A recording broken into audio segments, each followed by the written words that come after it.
TGIF, Dr. PK here. If you are using CPAP or APAP, this video is for you. If your CPAP feels fine when breathing in but uncomfortable when breathing out, one setting that may make a big difference is EPR. EPR can make CPAP much easier to tolerate, but if used in wrong patient, it can also reduce effective airway support. A lot of patients are told to just get used to CPAP, but sometimes the real issue is not the machine, it is the setting, and one of the most important comfort setting is EPR. Hello everybody, Dr. PK here. Today we are talking about the EPR on CPAP or APAP. EPR stands for expiratory pressure relief. In simple terms, it means the machine lowers pressure a little bit when you breathe out, so exhaling becomes easier and more natural. This is commonly used on PAP machine, especially for patients who say the pressure feels too strong, claustrophobic, and I feel like I'm fighting the machine.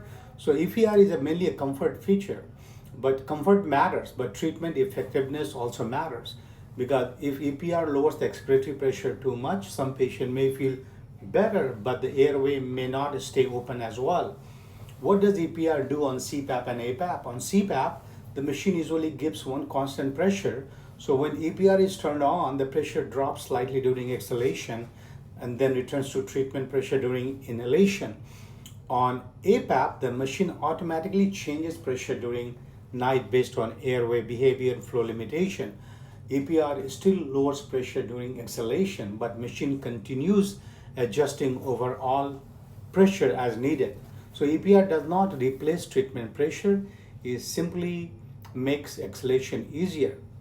What are the main indications for EPR? EPR is most helpful in patients with a pressure intolerance. That includes patients who have difficulty breathing out against pressure, new CPAP or APAP users, anxious or claustrophobic patient, or patient who remove the mask because pressure feels uncomfortable, pressure sensitive patient who need better control, better comfort to stay compliant. In those patients, EPR can improve tolerance, adherence, and long-term PAP use. What are the contraindication or caution situation? EPR should be used carefully or sometimes reduced in patient with persistent obstructive apnea or persistent hypopnea, ongoing snoring, and significant flow limitation or very low minimum pressure. Possible treatment, emergent central apnea. Why?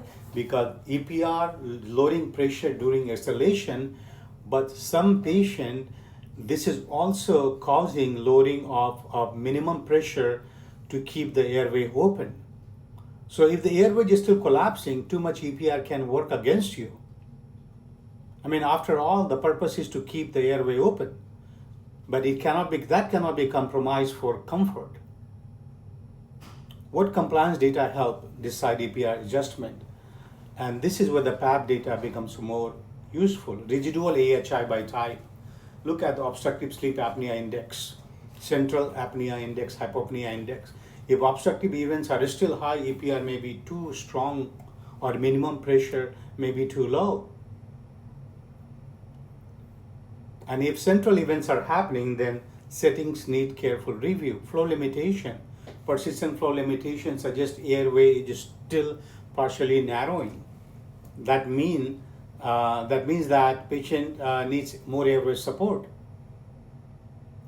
and not more airway, not more pressure relief. Snore data. Ongoing snoring can be another clue that pressure support is still not enough. Leak data. If leak is high, you got to fix the leak first. Otherwise, rest of the data is hard to interpret.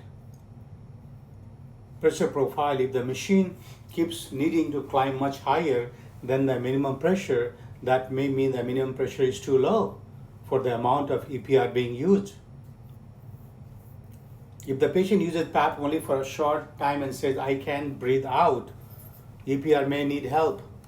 If comfort improves and adherence improves without worsening obstructive event, that is a good sign.